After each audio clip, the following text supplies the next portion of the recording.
বিসমিল্লাহির রহমানির রহিম। এই যে দেখেন, এটা ছোট্ট মোটো একটা পুকুর আমার। আর এই পুকুরের পানিটা প্রায় সময় সাদা হয়ে যায়। পানির মধ্যে কোনো খাবার আছে কি না বোঝা যায় না। কালকে আমি পটাশ ব্যবহার করছি পানি পরিষ্কারের জন্য। আপনারা যারা বড় ফিশারির মালিক আছেন অবশ্যই আমার ভিডিওটা দেখবেন।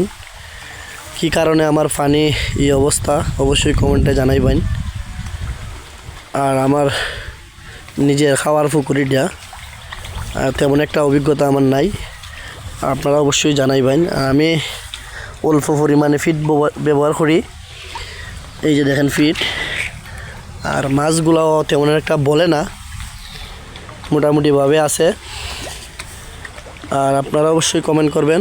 ধন্যবাদ সবাইকে। আসসালামু আলাইকুম।